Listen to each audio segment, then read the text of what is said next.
Hi, Brian. Welcome to Christy. Your kitchen. Your kitchen. And my kitchen. Yeah, your kitchen. So cool. The cooker's not working this morning, but never mind. Okay. Well, at least you're in your kitchen. We're going to talk about reincarnation, aren't we? Yeah, that'd be really good. Reincarnation. About my own experiences about reincarnation. So, yeah, reincarnation, known as rebirth or transmigration. So what are your experiences with transmigration or rebirth?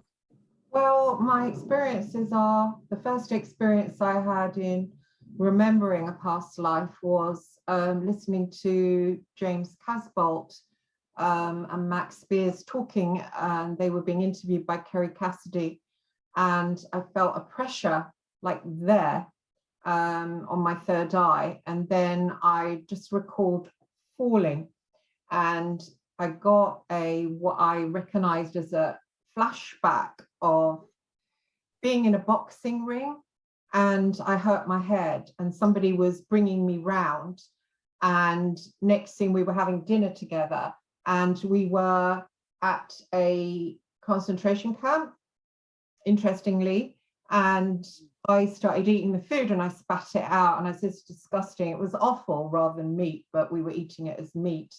And somebody nudged me and pointed over at some guys with caps on, Nazi uniform. Even though I had a Nazi uniform, I was lesser. And he said, shut up or you'll get in trouble, in a foreign language, but I understood what he meant. And I said to him, just humor me a minute, where are we? It must have been the knock on my head. And he said, Treblinka.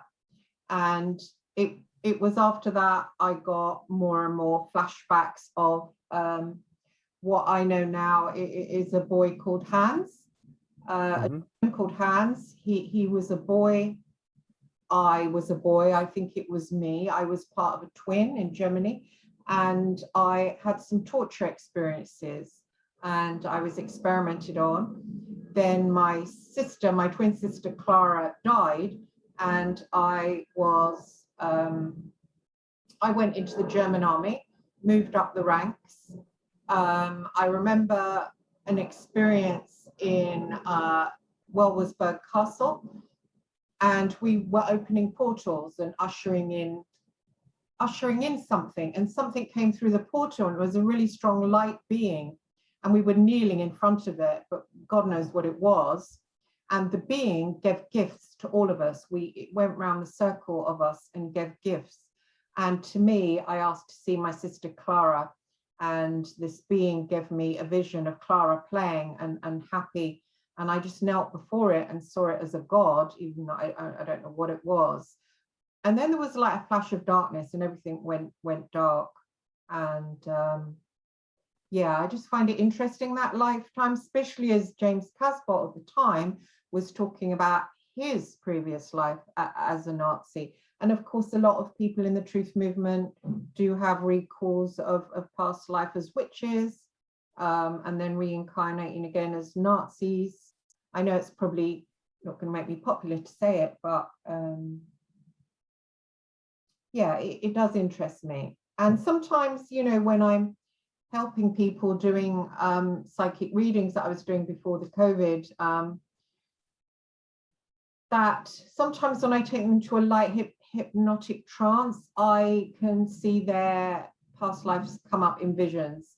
And when I look at photographs of people, I can see, not always, I can see past lives.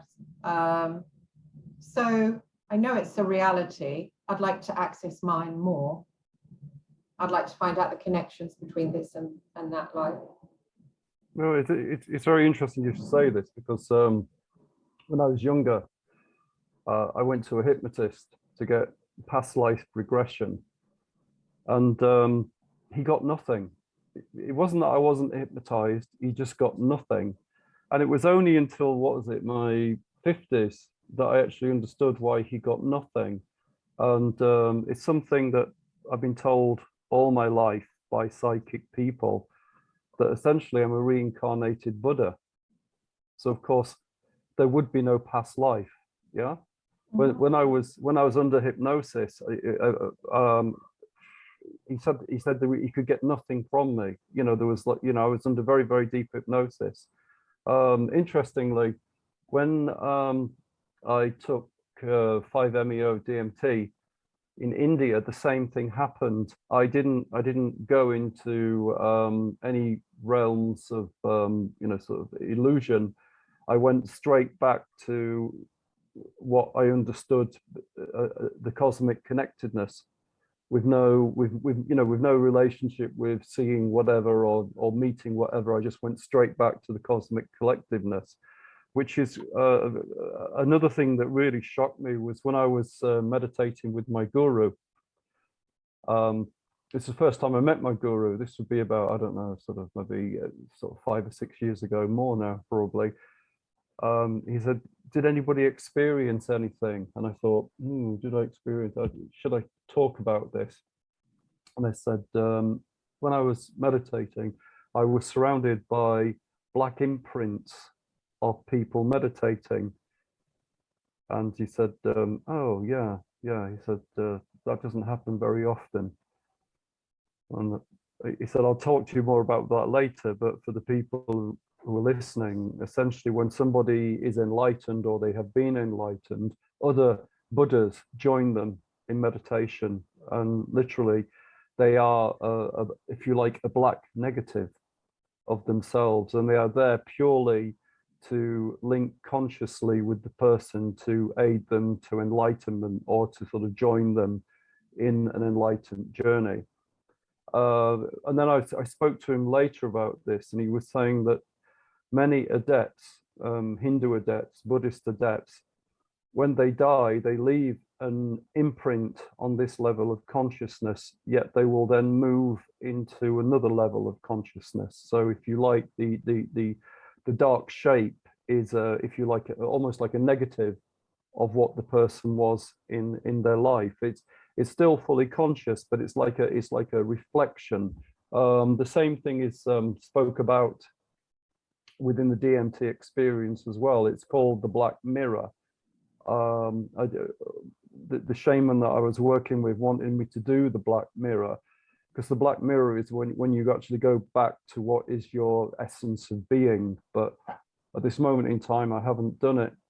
So, like, some of us just don't have past lives because we are like reincarnated higher level beings. I wouldn't class myself as a higher level being, but the evidence points to that. But however, the other thing is that understanding reincarnation, it goes right back to Plato, it goes back to the Upanishads, it goes back to all these religious belief systems. And ironically, even Christianity believed in reincarnation. So, you know, so I don't think the question is, does reincarnation exist? I think the question is, why have we not been taught about reincarnation? Yeah, seriously. like it's just put down as it's the Hindu belief, and the Catholics, etc., say, oh, it's evil to believe in that, and you know, you're regarded as a bit of a nut if you believe in it. And it's obvious, isn't it, that's what's happened. I just want to ask, what's DMTV and what's the black mirror? Sorry, so 5-MeO DMT. Well, essentially, it's the strongest hallucinogenic that you can take and live. And essentially, you have like ayahuasca, which does have DMT in it, but then you have toad, which is 5-MeO DMT, which is stronger. When you take it, your body goes into a different level of consciousness. However, when I took it under medical conditions. We actually took enough to kill me for a few seconds. Well, for about 5 minutes. It's been done before, and realistically, you should only attempt it if you really are an adept and you understand meditation, etc., etc. Because the sensation of dying is quite strange, because when when most people die, they don't understand the process. But obviously, you know, being somebody who is an adept, I understood the process. And when I was dying, I understood that the ego had left. Then I understood that the entities that surround me had left. And then eventually I was just left with, if you like, the consciousness. But most people, when they die, don't understand this because you're not taught it. And they go to, if you like, they go to an imaginary realm. And because they're in a state of consciousness, they create the imaginary realm. But this is what the whole Kabbalah is about, that they actually go into a state of yesod. They don't go into the tifreth. So essentially, they go into the illusionary state, then they lose consciousness, and then they are reincarnated again. Whereas the idea truly is to rise higher. So how in this lifetime can we go higher? I think it's Tiptereth, is it the top? Well, yeah, Tippereth is no, that's the middle heaven. Ketha is the top heaven. But I mean, this is, once again, this is just, if you like, it's just a diagram. I mean, like the jury's out as to whether or not these mental states actually exist, or are they, if you like, just signposts to help you achieve that level of enlightenment, so that one can progress into the higher levels. It's the same with like the chakras. Do the chakras exist, or is it just, once again, it's a signpost? However, that, you know, the one thing that does exist, and it's spoken about in the Upanishads, is sorry, I'm really bad at my Hindu pronunciation. My guru always dies laughing when I try them. You know, it actually tells you how to, if you like, reach higher states, which is like amazing. You know, this book is there. And which book? What is it called? Sorry, I'm going to kill it again. It's a Hindu book. It's the Upanishads. Yeah, I've heard of it. Yeah, and essentially it tells you literally how to go into higher levels of consciousness, because it's a philosophical text, but but essentially everybody is on a what you call a journey of discovery. But the actual Upanishad you need is the Manduka Upanishad, and it describes our 4 states. Okay, so we have waking, we have dreaming, and we have sleep. But there is another body outside of that, which is known as like the Atman. But the Atman is also part of what we understand as the Brahma, the universal mind. Now, when one connects to this, if you like, level of consciousness, you start to understand what is our substance. And the easiest way to understand what is our substance is to understand gold. Yeah. Okay. If you have gold, it doesn't matter what you make it into, you melt it and it goes back to being gold. Okay. So if you like, the gold is kind of the Atman. Yeah. You can make it into a bracelet, but you melt it and it's gone, but the gold is still there. So essentially, what the Hindus are proposing is that our soul is like the gold. It will take many, many forms, but it stays the same. Yeah. So that the bodies that we go into, or the beings that we go into, are just temporal. But the real self, the real self which reincarnates, is like the gold. No matter what you do to it, it will always revert back to its original formulation. And you know, also, I think this is also why most people forget the reincarnations, because if you are reincarnated, well, you are reincarnated, there's no 2 ways around it. you can be in a really awful situation. You know, for example, if you're reincarnated and you suddenly remember that you actually have a family, yeah, okay, and you contact the family, by the time you're 25, 30, they're going to be in their like 60s and 70s. I mean, this was in the case of a woman called Jenny Cockrell, and she found it really quite painful that her children were now old. Yeah, they were old people. And she was a young person, yet there was still the connection there. And I presume that's why most people cannot remember their past lives, because essentially the pain that is associated with remembering another family must be quite horrific. I don't know what you think. Well, I remembered that Clara has reincarnated too. Kenneth Bianchi's Clara, my sister. When I contacted him, I was getting lots of flashings of that. And I think that's probably why I had the interest in serial killers, that I've gone to see Brady. I think I was looking for Clara, and I said to him, you know, that's why I was corresponding with him, but he didn't have that memory and more or less thought, you know, it was crazy. But when I had that contact with him, it connected me up with that past life a little bit more. And it was interesting because I do believe that certain people are, it's almost like on the OA, you know, the OA, there was Hap who jumped through time and stalked the same group of people. I do believe that Mengele jumped through time and did stalk the same group of people and put them into the monarch systems, you know, these monarch mind control, where they churn them out and they become spies or serial killers. And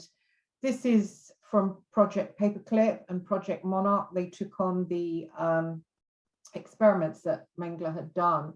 And I firmly believe that. And I wanted to kind of wake him up, you know, because I thought if I woke him up, that would help me to sort of, you know, expand. I also tried to get, I did write to James Casbolt in prison. He seemed to have been crushed mentally. He was a different person, I think, the strain of prison, to explore, because he'd also had this previous lifetime as a Nazi, and then was born again into, as he believed, MK Ultra, a super soldier situation. So my past life was important to me because of that, because I wanted to see who'd affected it. And of course, when I was born into the adoption scenario. I was born into a Catholic orphanage where they do these experiments, these monarch experiments. So I do believe that the same people can hop over from lifetime to lifetime. Like I did, my friend did a hypnosis similar to what I do. It was different. And she got me to a digestive issue that I've had for a long time. And it was a past life in my stomach causing the digestive issues. And she took me to it. And literally, I saw that I was in prison. I think I must have been practicing magic, something like that. But I had really long nails, really dirty. And I was kept in prison by the Catholic Church. And they kept me in prison for many, many years and told people outside my family that I had died. And the nun who was the prison guard, she was my adoptive mother. And when I was brought back, my friend brought me back to recalling the torturous nun that guarded me for so many years into old age. I was literally on the floor of this prison. And then for it to be my adoptive mother, it made me understand, even my adoptive mother used to whip me. And it's, I don't know, in a way it's freeing to realize that sometimes these people, whoever they are, can just stalk you from lifetime to lifetime. And that's quite interesting. That was in the TV series, The OA. They explored that. And it freed me a lot because I've had a almost esoteric terror of my adoptive mother, almost as if, you know, when she died, I was like absolutely over the moon, because I thought, you know, no more bitching at me in that kind of way. And somebody said to me, well, someone else will take over the baton. And it did happen. It was just like people around me could attack in that way, you know. And when they did, it's almost like I felt the welts where she'd whipped me on the backs of my legs. So no, because it's really interesting what you're saying, because the thing is a lot of people will mistake this for karma. Yeah. Okay. Because karma is a lot more complicated than what you could ever imagine. Anybody who says it's cause and effect, well, realistically, they don't understand karma. But you've got people like, I don't know if you've seen the work of Grant Morrison. Have you seen his work? no. Right, he's really, really interesting. He's a bit of a drug fiend, but he's quite well educated in occultism. And he was saying that after a sort of like a massive drug binge where he left his body, he went into like a higher dimension and met people from a higher dimension than what we lived. And when they showed him what humanity looked like, we looked like a continuous trail, like a centipede of how many bodies that we've gone in, gone out, gone in, gone out. Yeah, because the whole idea of the time is very much a human construction. So but this also, if you like, fits into the Hindu description of the reincarnation, where they see as moving in like almost a dreamlike state, and parts of us, if you like, are conscious, but parts of us are just going through this like dreamlike state, because we are unaware of the Atman, we're unaware of the soul, and we're unaware of the fact that realistically, because we are, if you like, Brahman as well, not Brahman, three-headed God, but Brahman means as in the God. Yeah, we can actually change this, but you can't change it unless you've been trained to change it. Okay, so for example, once you understand that your reality, your choices of incarnation are, if you like, within yourself or your perception, you can then do something about it. If you don't, and you believe that it's fatalistic, or you believe in some kind of other scenario at the end of life, then essentially the cycle will repeat. To break this cycle, they call it mochka, and mochka is freedom. So, realistically, as human beings, if we want to stop if you like, what they call samsara, or the cycle of life and rebirth, we have to understand how to break the cycle. And it's quite simple. We break the cycle by understanding that we caused the cycle, ironically. Yeah.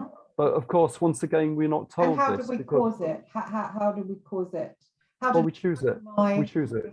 How did I cause my lifetime apparently being a victim of the Roman Catholic Church, and apparently having the Jewish religious system crush me constantly? How did I choose that? Well, you chose it by being given no choice. Okay, that those that rule us don't allow us to have, if you like, spiritual development.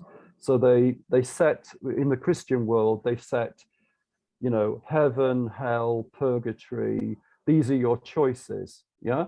So essentially, you look at living a good life, but however, if you don't understand that you are, if you like, Brahma, and you can change what you want, then you will just repeat it, because essentially the belief system is so tied in to what you expect when you die. But, for example, I never give any credence to these guys who say I died and went to heaven and met Jesus. Well, you may well have met Jesus within that state of consciousness, because your consciousness wanted that to happen. For example, when people die from different sort of places in the world, they all have the same sort of near-death experience. For example, Japanese people have a very Greek experience where they meet the ferryman, and the ferryman puts them across the water. People from like England have the mother who comes to them, or the brother who comes to them, who then takes them to like the higher level of consciousness. Yeah, or well, I had that when I traveled very high one day. I encountered Odin, and I thought, who the hell is Odin? But then I'm Germanic bloodline, so of course would be Odin, wouldn't it? Well, yeah, it's an inherited memory. So, yeah, you know, but the thing is to actually, you know, break this. You know, is to break this, if you like, this kind of self-molding. You know, I mean, one of the most amazing books to do that is the book by Sri Nisargadatta Maharaj, I Am That. Yeah, you know, you know, what he's saying is that even within Hinduism, you know, that they are taught about what is the I, but really the I is non-existent. It's I think the easiest way to understand what we are is we are pictols, and because we are pictols, we are one, but we're also part of the whole. In the same way, like if you like, another simple way of doing it is trying to explain a drop of water in the sea. Yes, it's an individual drop of water, but it's part of the sea. So, you know, once we understand that within our consciousness, and we understand that we are part, and that we are actually part of a universal consciousness, as opposed to, if you like, an imprinted consciousness, then that is how the cycle is broken. However, it's not that easy, because you have to really work with like the deeper sides of the mind, and you have to connect with what is universal and what is not given to you. Generally speaking, if you are having to be locked into thinking what you believe is universal, then it's not universal. You know, the universal mind would just come to you. Whereas if you like lock the universal mind, then that's like another imprinting. You know, this is, if you like, this is the reincarnation sort of cycle. And it's only when people understand what is moksha, the breaking from this, that you can then stop the reincarnating. I mean, reincarnating is incredibly real. I mean, it's you know, I mean, there's been cases where, you know, psychiatrists who have studied children, a guy called, what was it, Ian Stevenson, I believe he died in 2007. He brought up lots of meticulous science-based studies that proved children lived other lives. There was a very famous case of a girl who said that she lived in Sri Lanka, and they took her to Sri Lanka, and she knew the streets, she knew the mothers, she knew everything. And this was done using the, you know, sort of the scientific, you know, empirical method. So, you know, reincarnation is 100% real. Of course. And it's what could I do on a daily basis, and the listener, say in my case, to escape that constant stalking of the Vatican, I believe, and to make sure that I don't come back here again, or if I do come back to a more freed up life, not one that's. Well, you have to understand that you are Brahman, okay, which means that you have to understand that you are actually God. This is where it gets very, very strange, and the Westerners go, "Oh my God, you've got a lunatic saying that he's God."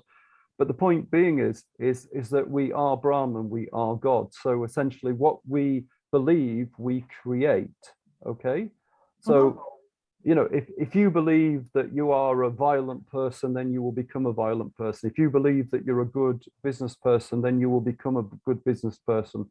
I mean, one of the easiest demonstrations to understand this is if when you are driving, if you concentrate on the pavement instead of the road, you go into the pavement. It's that simple. Because, you know, because the mind or the will is that powerful. And it's exactly the same when one is developing spiritually. If you're putting your faith in something else, then you are creating something else to be you. where realistically you are the consciousness, you are the Brahman, you are the Atman, then you can be yourself. Yeah. And that's a massive responsibility. And once you learn to do that, you can then choose what you want to do next. So what? You don't So have to follow the cycle. A daily practice to do that would be what? Meditation? Well, yeah, but once again, the meditation is 90% of meditation is incorrect. It's just quite simply incorrect. They, go to the top of the hill, imagine that you're on top of the hill, now go higher and higher and higher. Well, this is just, I mean, it's great for the tourists, but it's absolute garbage. Okay, sort of, to understand what is meditation, then you have to read books by Hindu adepts like Nissa Siri Majahad. His book tells you how to meditate. It's Which incredibly. Book is this? Just 1 second, I'll show you.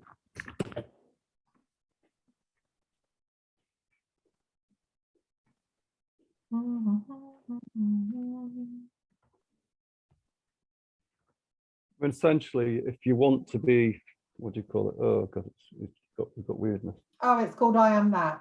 If you hold it. Yeah, there you go. Oh, there you go. Look, I can right. see. I am that. Yeah, by Siri Nissim Marahad. Essentially, if you how to meditate. Yeah, because even within the Hindu religion, don't kid yourself. All religion is essentially about profit. So, you have the guru business. So people are confidence tricked. They are conned into believing these people are gurus. So even in India, this is the case. And Siri, what he did was essentially he went back to pure Hinduism, and he explained how Hinduism works, how meditation works.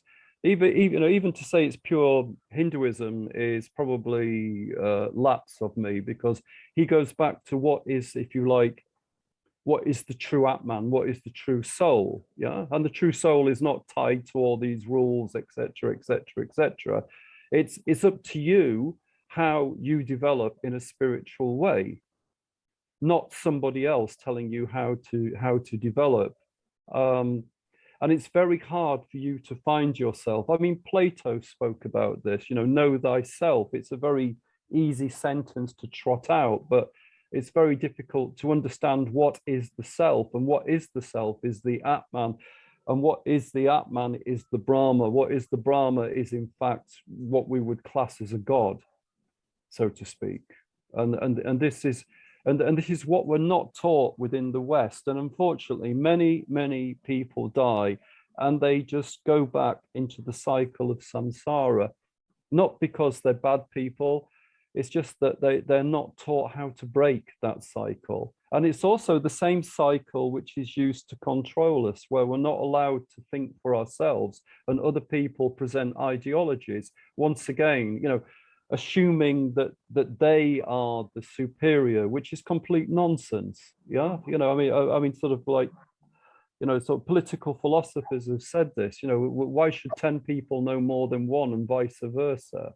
So this is the whole problem about, if you like, the whole reincarnation thing, is that from a very early age we are programmed to believe and behave in such a way that we repeat the mistakes. I mean, look at democracy. Democracy hasn't changed since the time of Socrates. Why is that? Because essentially they repeat the same cycle. Christianity hasn't really changed fundamentally since the Middle Ages. Why is that? Because they repeat the same cycle. And this is what Moshka is to break the cycle, is to understand that, no, I don't want to learn this. I don't want to do this. I want to, if you like, contact with the part of me, which is part of the universal consciousness.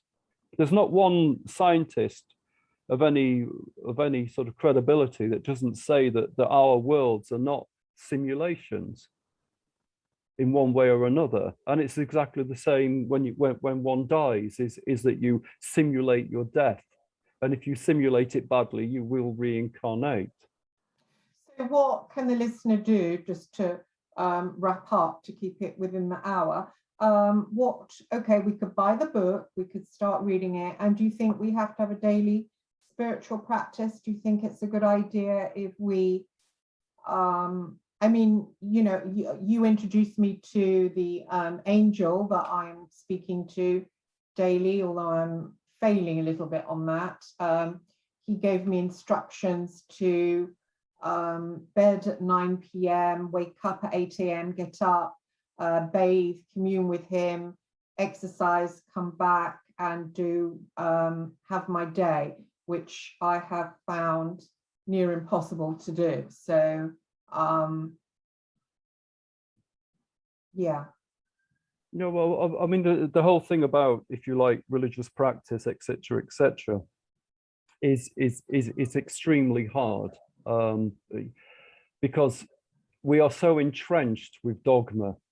Yeah, okay, we are so entrenched with it, and not only that, it's very, very difficult to find literature or gurus who are not really that interested in enlightenment, but they're more interested in getting money out of you. So, you know, so to escape the samsara, it's incredibly difficult, because you know, nobody wants you to escape samsara. They stop making the money. Okay, you know, it's that simple. Whereas, like, what about those in charge of the world right now? Do they want us to escape samsara? I doubt it for a moment. What do they want us for? Well, they want us to just keep recycling. End of story. Why? Well, there's more money in it, isn't there? You know, the more stupid the people is, the easier they are to control. I mean, Rockefeller said that. He said that in the 1940s, I want them, was it, clever enough to do the job and dumb enough not to ask why. So essentially, that's, you know, it's the same with spirituality as well. I mean, if you look at, say, the Christian spirituality, it's just complete garbage. No matter, it doesn't stand up to anything. I mean, for them to get to the point that they got it in the popularity they got it to, they had to include reincarnation. That is why they burnt witches. They burnt witches so they wouldn't reincarnate. You know, that was one of the main aspects of what, you know, of what the whole witch thing was about. But realistically, what, you know, what one, you know, like this is, well, sorry, he's gone again. He is a true master. He will teach you how to sort of break the cycle. Very few will, but it's not easy. You have to read the book. You have to really understand what these guys are saying when they're suggesting to you that you are the Atman, you are the Brahma, that you choose your destiny. However, it's very, very difficult, because for thousands of years, we've been entrenched into certain levels of thinking. So, you know, so if you want to reincarnate, do nothing. If you don't want to reincarnate, then essentially you have to work on understanding that you are God, to put it bluntly. Okay? And it's a big step. Is there something we do each day or not? Well, I mean, the main thing is to understand that you don't exist. You are part of the consciousness, and it's but to actually connect with that part of the consciousness is very, very difficult, because we are entrenched into believing that, like, this flesh is real, this thing is real, where realistically, you know, it's some kind of very elaborate illusion. And it's an illusion that we're happy with, because essentially, you know, everything around us stays solid. The first thing that happened when I took 5-MeO DMT was everything that I presumed was solid disappeared. That was really strange. It just went woof, it went gone. And when I came back, I had to keep hitting the earth, because I didn't believe it was solid, because I'd seen it disappear. If that makes any sense. You were talking about the black mirror.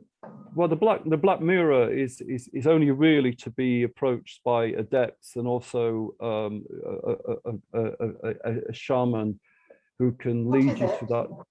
Well, essentially, what you do is that you go through all the levels of consciousness, and you are left with a reflective mirror. And what you do then is you break the mirror, okay? And after you break the mirror, then everything that if it's the complete destruction of the ego. So everything that you thought was isn't, and everything that isn't was. It's very, very complicated.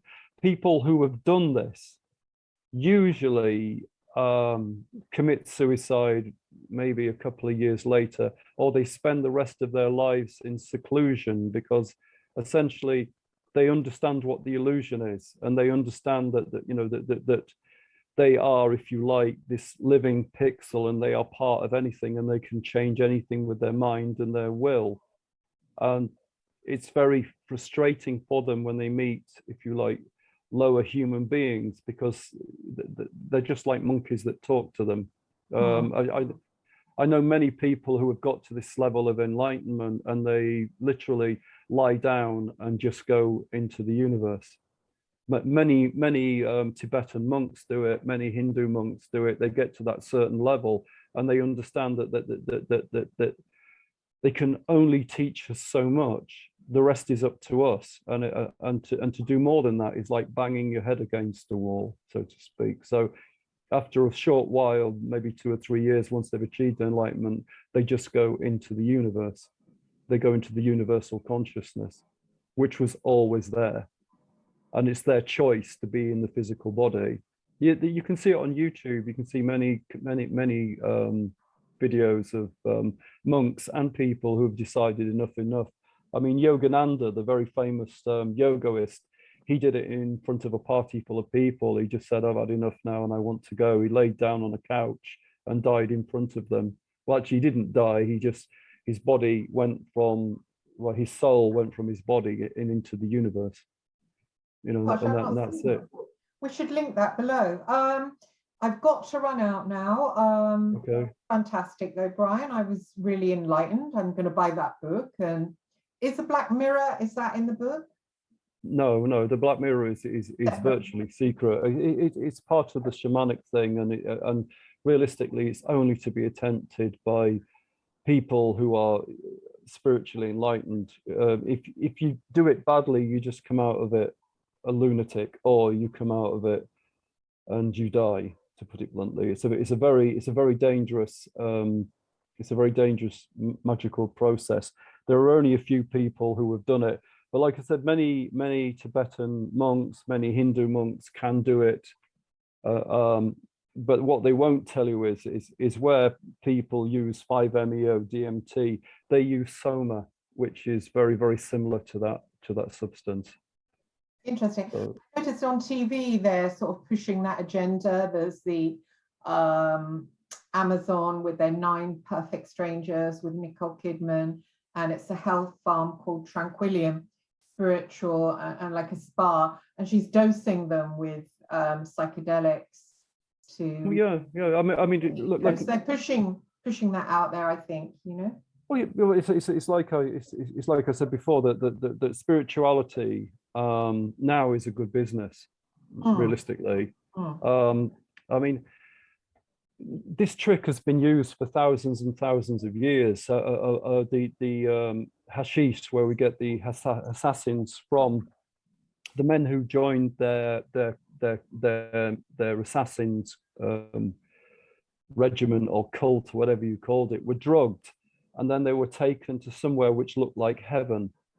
So then they weren't afraid to die. So this trick has been played for a long time. But if you really want to reincarnate, you have to understand that it is a trick, and you have to understand how to break the cycle, so to speak. Brilliant. Thank you for coming on, and we can have some tea and toast now. Okay, brilliant. See you soon. So I'll stop recording, or do you want to? Gosh, how do you do that? Have you switched off? I don't know how. Stop video? Right. No, yeah, stop video. There you go. No. Oh, no. Oh, no. It's still there. Stop recording. No, don't stop recording. Yeah, otherwise it won't record.